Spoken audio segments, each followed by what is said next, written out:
시편 23편을 지난 3주 동안 보았습니다. 오늘은 네 번째 시간으로 마지막 절 6절을 함께 살펴보면서 은혜 나누고자 합니다. 우리 시편 23편 6절 다 같이 읽어보겠습니다. 내 평생의 선하심과 인자하심이 반드시 나를 따르리니 내가 여호와의 집에 영원히 살리로다. 아멘. 상반절과 하반절로 나누어서 보려고 하는데요. 먼저 상반절, 내 평생의 선하심과 인자하심이 반드시 나를 따르리니. 여기서 따른다는 말은 쫓아오다 혹은 추격하다 이런 의미입니다. 다윗은 그의 젊은 시절, 인생으로 말하면 황금기와 같은 시절의 대부분을 사울로부터 쫓기는, 추격당하는 도망자의 삶을 살았습니다. 그리고 그 이후로도 아들 압살롬의 반역으로 인해서, 그뿐 아니라 가정의 여러 복잡한 문제들로 인해서 다윗은 늘 쫓기는 것 같은, 추격당하는 것 같은 삶을 정말 오랜 세월 살았습니다. 그런데 어느 순간 그의 지나온 날들을 돌아보았더니 그의 뒤를 쫓았던 것은 사울 왕이 아니라, 압살롬도 아니라, 다른 그 무엇도 아니라 하나님의 선하심과 인자하심이었다는 사실을 다윗이 깨닫게 되었던 것입니다. 그래서 다윗은 시편 23편 마지막 절에 이렇게 고백을 하는 것이죠. 내 평생의 선하심과 인자하심이 반드시 나를 따르리니. 지나온 저의 삶을 돌아보았더니 믿음 없고 부족한 저의 뒤를 변함없이 늘 쫓아왔던 것은 하나님의 선하심과 인자하심이었습니다. 제가 그 사실을 이제야 알겠습니다. 제가 살아가는 앞으로의 날들 동안에도 나의 생이 다하는 그날까지 하나님의 선하심과 인자하심만이 반드시 나를 따를 줄로 믿습니다. 이것은 단지 다윗 한 사람의 고백은 아닌 것이죠.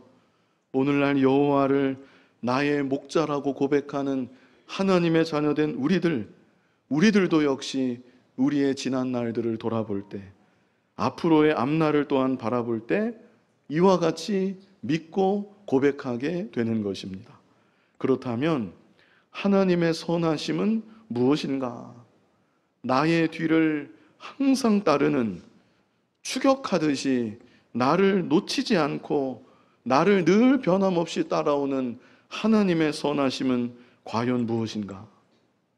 하나님의 선하심은 나를 향하신 하나님의 태도를 일컫는 것입니다.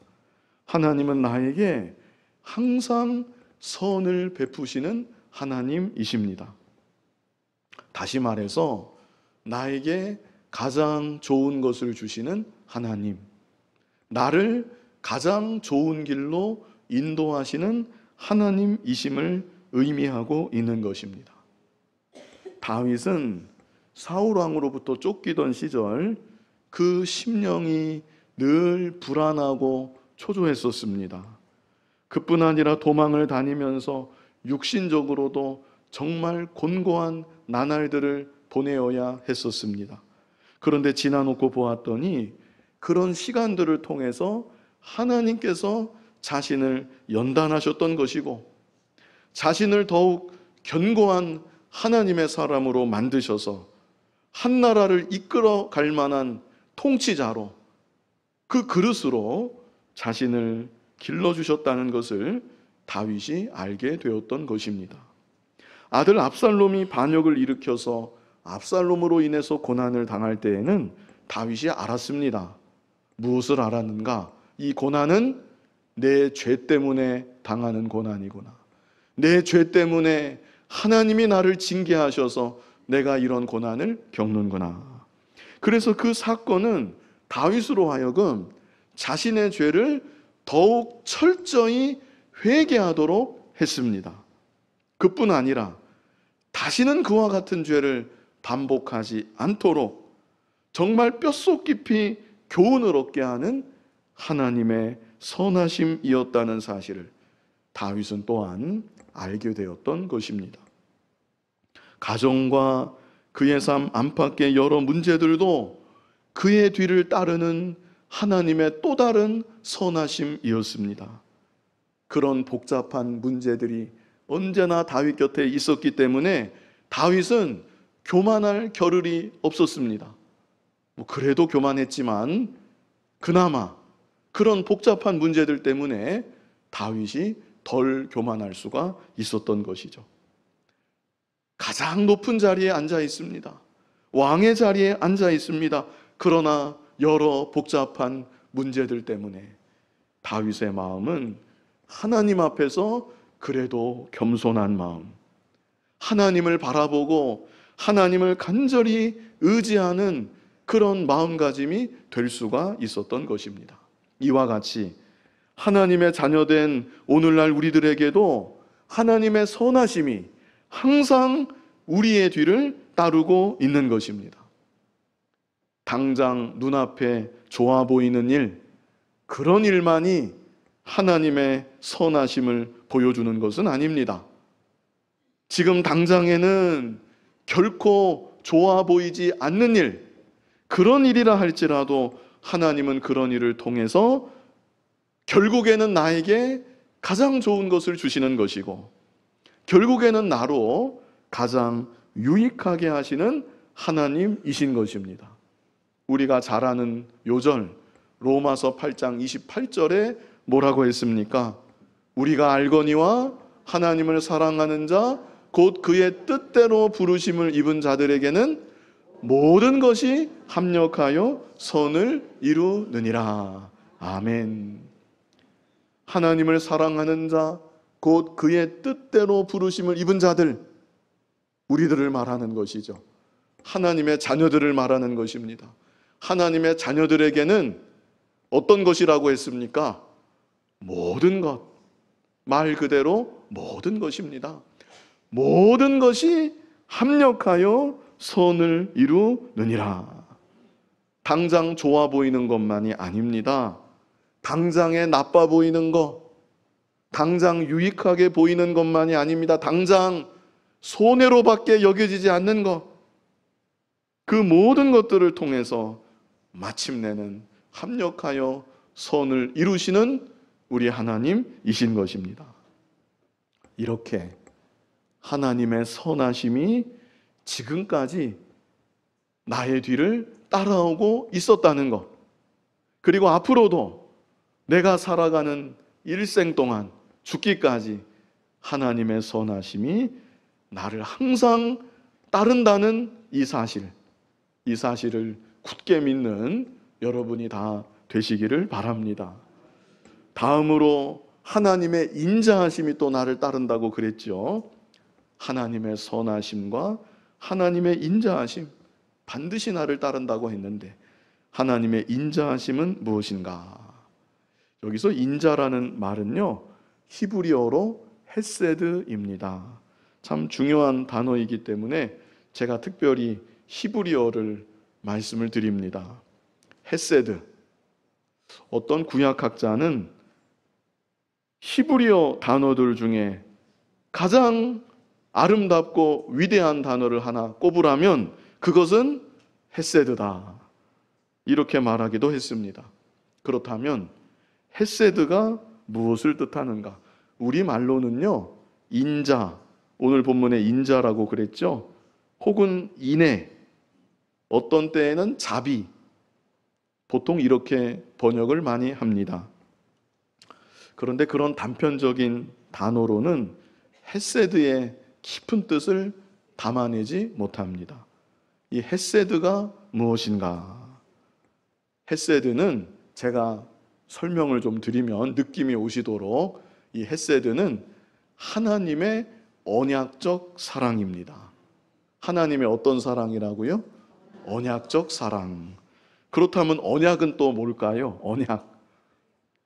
이 언약이라고 하는 것은요, 쉽게 말하면 쌍방간의 약속이 언약입니다. 그래서 결혼식을 다른 말로 언약식이라고도 말할 수가 있습니다.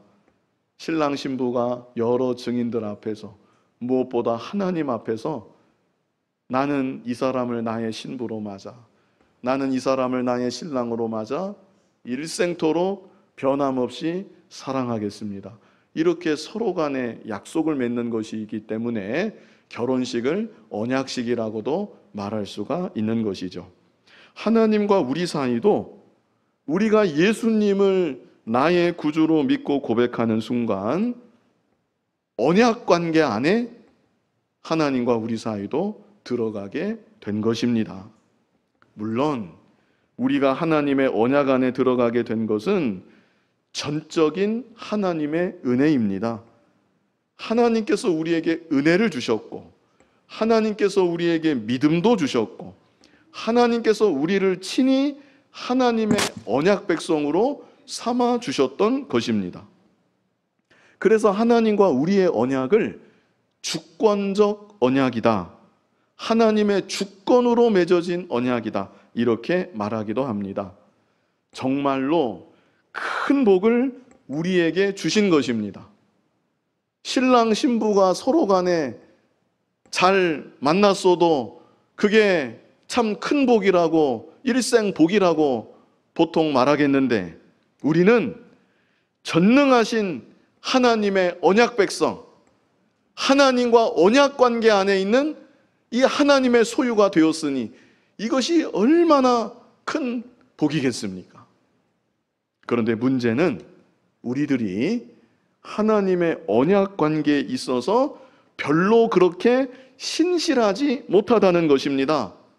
신부로 말하면 바람피는 신부와 진배 없는 우리들의 모습이라고 할 수 있습니다.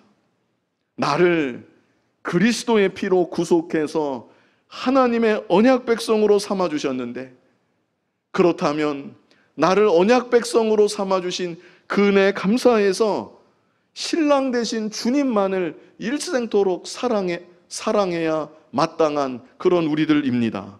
그런데 우리들은 어떤가요? 주님을 사랑하기보다 세상의 온갖 것들을 사랑할 때가 오히려 많은 우리들의 모습입니다. 그리고 주님의 계명의 말씀, 그것이 우리에게 주시는 언약의 말씀입니다. 그 언약의 말씀들 우리가 순종해야 되겠는데 순종하지 못하고, 그 언약의 말씀, 계명의 말씀을 오히려 거스르고 내 마음 내 뜻대로 사는 것을 좋아하는 우리들입니다. 그러므로 하나님과 우리의 언약은 우리 편의 부정으로 인해서, 우리 편의 신실하지 못함으로 인해서 벌써 깨지고도 남았습니다. 그리고 우리는 하나님께 버림을 당해도 아무 할 말이 없는 우리들인 것입니다. 그러나 하나님은 신실하신 하나님의 성품으로 인하여서 한번 언약 관계 안에 들어오게 된 우리들을 변함없이 사랑하여 주시는 것입니다. 우리의 어떠함과는 상관이 없습니다. 우리의 어떠함과는 상관없이 하나님께서 우리를 사랑하여 주시는 그 사랑, 그게 하나님의 언약적인 사랑이고 그게 바로 헤세드인 것입니다. 우리가 하나님 언약을 무시하는 일이 있다 할지라도, 우리 편에서 하나님의 언약을 거역하며 나아간다 할지라도 우리를 무섭게 징계는 하시지만 하나님이 우리를 결코 버리지는 아니하십니다. 끝까지 사랑하여 주시는 것입니다. 내가 너를 선택했다. 내가 너를 불렀다. 내가 너를 예수 그리스도의 보혈로 구속해서 나의 언약 백성이 되게 하였다. 그러므로 나는 너를 끝까지 사랑한다. 네가 어떠하든지 나는 너를 결코 포기하지 않는다. 이것이 바로 하나님의 언약적인 사랑이고, 히브리어로는 헤세드, 우리말로는 인자라고 번역하는 말의 의미인 것입니다. 다윗은 그의 삶 가운데 이와 같은 하나님의 언약적인 사랑, 헤세드를 정말 깊이 경험했습니다. 우리가 잘 아는 대로 다윗이 얼마나 큰 죄를 지었습니까? 남의 아내를 불러다가 자기 방에서 간음을 하고, 그것도 모자라서 자신의 그 부끄러운 죄를 숨기려고 그 남편을 최전선에 내보내서 거기에서 죽임당하도록 그대로 방치했습니다. 다윗이 죽인 것이나 다름이 없는 것이죠. 그런데 하나님께서는 그런 다윗을 버리지 않으셨습니다. 다윗을 정말 무섭도록 징계는 하셨지만 하나님의 언약적 사랑이 다윗이 가는 곳마다 다윗을 항상 따라갔고, 그래서 그로 하여금 간절히 회개하며 돌이키게 만들었고, 그를 마침내는 바로 서게 하여 주었던 것입니다. 다윗이 쓴 시 중에요, 시편 103편이 있는데요, 시편 103편 10절을 보면 이런 고백이 있습니다. 이게 다윗의 고백입니다. 우리 같이 한번 읽어보겠습니다. 우리의 죄를 따라 우리를 처벌하지는 아니하시며 우리의 죄악을 따라 우리에게 그대로 갚지는 아니하셨으니. 사실 다윗이 정말로 무서운 벌을 받았습니다. 다윗은 그 밧세바의 남편 우리야 한 사람을 모살했는데, 다윗은 그가 살아있는 동안에 그의 아들 3명이 자기보다 먼저 죽는 것을 직접 경험해야 했습니다. 하나님의 징벌이 얼마나 무섭습니까? 그것만이 아닙니다. 다윗은 밧세바를 아무도 몰래 불러서 자기 방에서 동침을 했는데, 다윗의 아들 압살롬이 반역을 일으켰을 때 그 압살롬은 다윗의 후궁 10명과 백주 대낮에 다른 모든 사람들이 보는 앞에서 그 다윗의 후궁하고 동침을 했습니다. 하나님의 징계가 얼마나 무서웠는지 모릅니다. 그런데 다윗이 여기 시편 103편 10절에 고백하기를 뭐라고 고백을 합니까? 우리의 죄를 따라 우리를 처벌하지는 아니하시며 우리의 죄악을 따라 우리에게 그대로 갚지는 아니하셨다. 만약 자신이 지었던 그 죄 그대로 하나님이 자신을 처벌하셨다면 당장 죽어야 마땅한 것이고, 죽는 게 끝이겠습니까? 하나님께 버림받아서 영원한 흑암 속에 멸망당해야 마땅하겠는데, 하나님께서 자신의 죄대로는 벌하지 않아주셨다고 다윗이 이렇게 감사하며 고백하고 있는 것이죠. 그러면서 이어지는 11절에 다윗이 뭐라고 말을 했냐면, 이는 하늘이 땅에서 높음같이 그를 경외하는 자에게, 그 다음에 뭐라고 했습니까? 그의 인자하심이 크심이로다. 여기서 인자가 헤세드입니다. 하나님의 언약적 사랑으로 인해서, 그 불변의 사랑, 포기하지 않는 그 사랑으로 인해서 자신을 자신의 죄대로는 벌하지 않아 주셨다고 이렇게 고백하고 있는 것이죠. 오늘날 우리들에게도 하나님의 언약적 사랑, 하나님의 인자하심이 우리의 뒤를 항상 따르고 있는 것입니다. 나는 비록 부족하다 할지라도, 나는 하나님의 말씀을 거역한다 할지라도, 곁길로 마음대로 걸어간다 할지라도 하나님의 언약적인 사랑이 나를 놓치지 않고 계속해서 추격하는 것입니다. 그래서 나를 포기하지 않을 뿐 아니라 나를 그냥 내버려 두지도 아니하시고 마침내는 하나님의 자녀로 바로 서게 하여 주시는 것입니다. 우리가 하나님의 이 언약적 사랑을 참으로 믿는다고 하면 우리는 이 세상 살아갈 때 낭망할 일이 없습니다. 무슨 일을 당하든지 하나님의 언약적 이 불변의 사랑, 나를 포기하지 않는 끝까지 사랑하는 이 사랑이 나를 뒤따라오고 있다는 것을 믿기 때문에 우리는 이 세상 살아가는 동안 낭망할 일이 없다는 것입니다. 그래서는 안 되겠지만 내가 혹 너무나 무서운 죄를 지었다 할지라도, 그래서는 안 되지만 정말 무서운 죄를 지었다 할지라도 우리는 그 가운데 엎어지고 낭망하고 그렇게 망하는 자리에 있는 것이 아닙니다.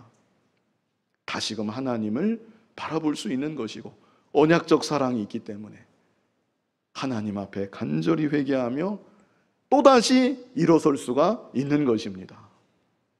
그래서 시편 51편 1절을 보면요, 시편 51편 1절, 여기 표제어를 제가 읽어드리면 시편 51편이 다윗이 어떤 상황에서 이 시를 썼는가. 다윗이 밧세바와 동침한 후 선지자 나단이 그에게 왔을 때, 동침할 때야 쾌락으로 인해서 별 생각했겠습니까? 언제나 죄질 때에는 쾌락에 눈이 멀어서 담대하고 별 생각 없는 것이죠. 그런데 다윗이 동침하고 나서 내가 도대체 무슨 짓을 한 것인가?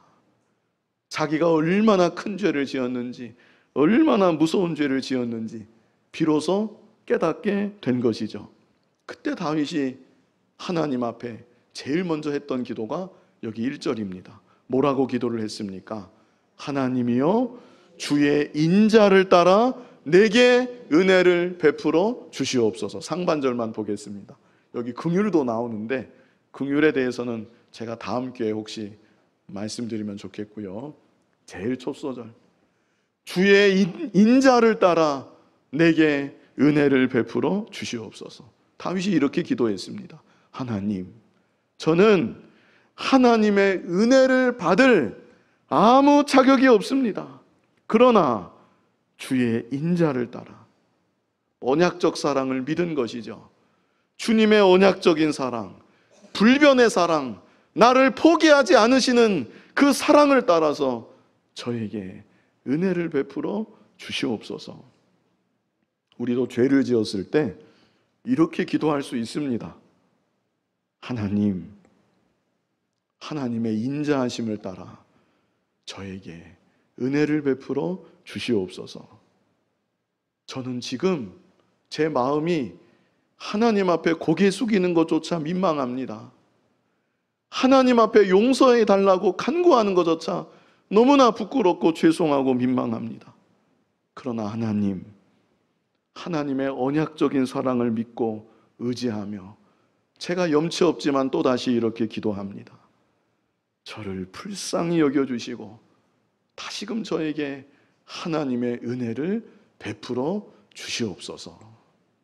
우리는 이렇게 기도할 수 있는 것이죠. 시편 51편 10절에는 다윗이 이렇게 기도하다가 또 어떻게 기도했는가? 우리 10절 같이 읽어보겠습니다. 하나님이여, 내 속에 정한 마음을 창조하시고 내 안에 정직한 영을 새롭게 하소서. 자기의 마음과 생각이 다 오염이 되었습니다. 전과 같은 하나님 주시는 기쁨이 없습니다. 평안이 없습니다. 감사가 없습니다. 영적인 흑암을 다윗이 경험하고 있는 것입니다. 그럴 때 내 속에 정한 마음을 창조하여 주시옵소서. 하나님 창조의 역사가 아니면 제 마음이 회복될 수가 없습니다. 내 안에 정직한 영을 새롭게 하여 주시옵소서. 얼마나 답답하고 괴로웠겠습니까? 그럴지라도 다윗은 하나님의 인자, 헤세드, 이 언약적 사랑을 믿고 바라보며 계속해서 이렇게 기도했던 것입니다. 11절에는 또 어떻게 기도했습니까? 나를 주 앞에서 쫓아내지 마시며 주의 성령을 내게서 거두지 마소서. 이렇게 하나님께 소망을 두고 간절히 기도했던 것이죠. 국가적으로는 또한 하나님의 인자를 의지해서 하나님께 찬송하며 기도했던 선지자가 있는데 그 선지자는 에레미야입니다. 에레미야 애가 3장 22절을 보면 이 구절도 정황을 생각하면 참 쉽게 보고 넘어갈 구절이 아닙니다. 이게 복음성가에도 22절, 23절을 따서 지은 복음성가가 있는 걸로 아는데, 자, 우리 에레미야애가 3장 22절 같이 읽어보겠습니다. 여호와의 인자와 긍휼이 무궁하심으로 우리가 진멸되지 아니함이니이다. 에레미야 애가지요, 말 그대로 슬픈 노래 애가입니다. 에레미야 선지자는 유다 말에 활동했던 선지자로 예루살렘의 멸망을 직접 목격했던 선지자가 에레미야입니다. 그가 유다 말에 외치고 외쳤지만 아무도 그의 말을 듣지 않았습니다. 오히려 에레미야를 때리기도 하고 감옥에 가두기도 하고, 이 나라가 망한다는 게 말이나 되는 말이냐, 에레미야 선지자 핍박했는데, 에레미야 선지자가 말씀 선포한 그대로 예루살렘이 멸망하고 말았습니다. 예루살렘 성전이 이방인의 손에 의해서 참혹하게 무너지고 말았습니다. 백성들이 사방에서 비참하게 살육을 당하고 있습니다. 그 현장에서 에레미야가 눈물을 흘리면서 지었던 성경이 에레미야 애가입니다. 그런데 눈물을 흘리면서 슬픔 가운데 에레미야가 노래를 하다가 이와 같은 이 말씀도 남겼습니다. 여호와의 인자와 긍휼이 무궁하심으로 우리가 진멸되지 아니함이니이다. 하나님께서 그래도 우리를 완전히 멸망시키지는 않았습니다. 하나님이 우리를 버리시지는 않았습니다. 그 참혹한 현실 앞에서도 하나님의 인자를 찬송하는 것입니다. 언약적 사랑, 그 사랑이 여전히 이 백성, 이 민족 가운데 계속 이어지고 있음을 믿습니다. 에레미야 애가가 헤세드, 하나님의 인자를 찬송하며 이 가운데도 하나님께 영광을 돌렸던 것이죠. 그 이어지는 23절에는 또 뭐라고 했습니까? 우리 같이 읽어보겠습니다. 이것들이 아침마다 새로우니 주의 성실하심이 크시도소이다. 아침마다 하나님의 언약적인 사랑, 이 불변의 사랑이 늘 새롭게 내려옴을 믿고 고백하며 이 절망 중에도 소망을 품고 하나님을 찬송했던 것입니다. 이 얼마나 놀라운 말씀입니까? 하나님의 언약적 사랑, 우리 성경으로 하면 하나님의 인자, 이 하나님의 인자하심이 지금까지도 나를 한순간도 놓치지 않고 나를 따라왔다는 사실, 그리고 앞으로도 내 일생 동안 하나님의 인자가 나의 뒤를 변함없이 따르고 있다는 사실, 이 사실을 또한 믿으시는 여러분이 다 되시기를 바랍니다. 두 가지가 나를 따라온다고 했습니다. 다른 것이 아니라 두 가지가 나를 따라오는데 그 두 가지가 무엇입니까? 하나님의 선하심과 하나님의 인자하심. 이 사실을 믿을 때 후반절에 다윗이 뭐라고 고백을 합니까? 내가 여호와의 집에 영원히 살리로다. 자, 여기서 여호와의 집은 두 가지 뜻을 가지고 있습니다. 먼저는 이 땅에서의 여호와의 집, 당시로는 하나님의 성막을 의미하는 것이죠. 내가 그곳에 영원토록 머물면서 우리 하나님을 예배하겠습니다. 다윗이 이렇게 간절한 마음으로 고백하고 있는 것입니다. 다윗은 왕이지요. 화려한 왕궁 안에 거하면서 온갖 진미를 먹고 신하들에게 높임을 받고 편안한 침상에서 쉬고 그렇게 지내는 것을 좋아하고 기쁨으로 할 수도 있겠는데, 다윗은 그게 아닙니다. 그 마음이 하나님을 예배하는 그 자리, 하나님의 선하심과 인자하심이 나를 따라왔고 반드시 나를 따른다는 사실을 믿고 고백할 때 하나님께 너무나도 감사해서 저는 하나님의 성막에서 하나님을 예배하며 하나님을 영원토록 섬기겠습니다. 이렇게 고백했던 것이죠. 시편 27편 4절, 이것도 역시 다윗이 쓴 시인데요, 우리 같이 한번 읽어보겠습니다. 내가 여호와께 바라는 한 가지 일, 그것을 구하리니 곧 내가 내 평생에 여호와의 집에 살면서 여호와의 아름다움을 바라보며 그의 성전에서 사모하는 그것이라. 아멘. 여러분에게 한 가지를 얘기하라고 그런다면 여러분들은 무엇을 얘기하시겠습니까? 여러분이 바라는 한 가지, 그 한 가지를 말하라고 한다면 여러분은 무엇을 말하시겠습니까? 다윗은 무엇을 말했습니까? 내가 여호와께 바라는 한 가지 일, 그것을 구하리니. 그것이 뭐예요? 내가 내 평생에 여호와의 집에 살면서 여호와의 아름다움을 바라보며 그의 성전에서 사모하는 그것, 저는 남은 일생 이거 한 가지 구합니다.